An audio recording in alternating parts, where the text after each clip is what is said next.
Cette vidéo explore les différentes dynamiques des profils chaser et runner au travers de caractéristiques qui sont quasiment toujours présentes dans le parcours.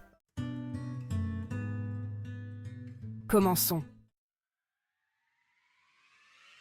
Jetons un œil sur le profil de notre chaser, sur ce qui le distingue du runner.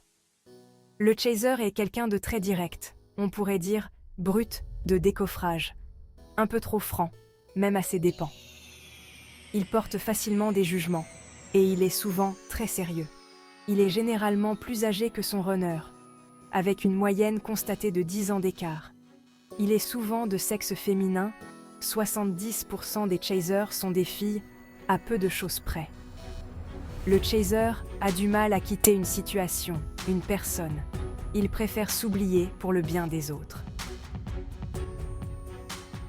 Au début de son parcours, il a déjà réglé quelques difficultés qui se sont présentées comme une situation familiale compliquée, une dépression, un burn-out. Le chaser s'investit dans la relation à autrui et particulièrement à son autre. Ces relations sont qualitatives car il sélectionne les personnes autour de lui. Il a besoin d'amitié franche et déteste les relations superficielles. Il a ainsi peu d'amis, en moyenne moins de 5, mais il sait qu'il peut compter sur eux ou sur elles.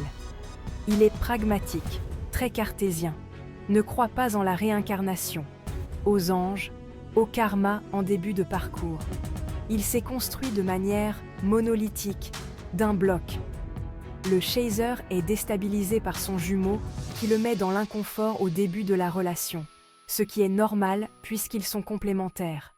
Le chaser recherche la perfection en tout. Il veut tout donner à son jumeau, lui donner la première place dans sa vie dès l'instant où il est enfin tombé amoureux de l'autre. Le chaser sait intuitivement que son autre est la bonne personne. Il fait face à ses sentiments. Le chaser est dynamique, volontaire et est très dans le faire. Il veut s'engager rapidement auprès du runner et quittera son compagnon, sa compagne, s'il est en couple au moment de sa reconnexion avec son runner. Il a connu avant le runner une dépendance affective, car il a déjà été en couple longuement avec une personne toxique. Le chaser applique un système pyramidal à ses relations, le runner étant au sommet. Et oui, même ses proches, ses enfants sont placés en dessous, il n'en a pas conscience pendant longtemps sur le parcours, ne culpabilisez pas, c'est normal, ça s'arrêtera. Le chaser a une forte conscience du temps. Le chaser est fort mentalement, ou en donne l'impression. Il est anxieux, d'où son besoin d'être sécurisé par son autre en permanence. Il communique facilement, trop sur ses sentiments, sa vie, son entourage, et se sent perdu face au runner qui est silencieux et fuyant. Notre runner complète notre chaser, il est donc tout ce que son autre n'est pas. Listons donc ses caractéristiques. Le runner est plus naïf, surtout au début du parcours. Tout s'inverse en milieu de parcours pour se rééquilibrer en fin de parcours. Le runner est plus léger que le chaser. Le runner verbalise moins, il s'exprime moins, il parle moins que le chaser qui le lui reproche. Le runner est moins âgé que le chaser. Le runner a eu moins d'expérience sentimentale que son chaser. D'ailleurs, il n'aimait aucun ou aucune de ses ex. Il n'y a que vous, chaser, qui fassiez battre son petit cœur. Le runner se fuit lui-même.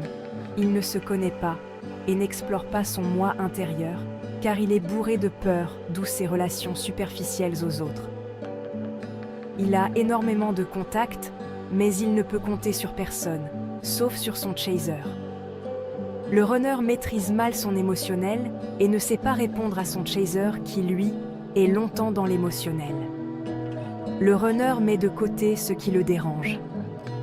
Il n'assume pas l'amour qu'il ressent pour son chaser, car il n'est pas dans son intériorité qui est la sphère de compréhension de ses émotions. Il ne fait pas face à ses ressentis, ses sentiments contrairement au chaser. Il n'a jamais eu auparavant d'expérience d'amour véritable. Il n'est pas en capacité de s'investir avec son chaser alors qu'il aime de façon inconditionnelle pour la première fois. Il n'a aucune profondeur émotionnelle, d'où son relationnel superficiel. Il a besoin d'être toujours entouré, alors que le chaser préfère être seul. Le runner ne se dévoile à personne, ne se montre pas tel qu'il est sauf au chaser, et cela lui fait peur. Le runner a énormément peur de la souffrance.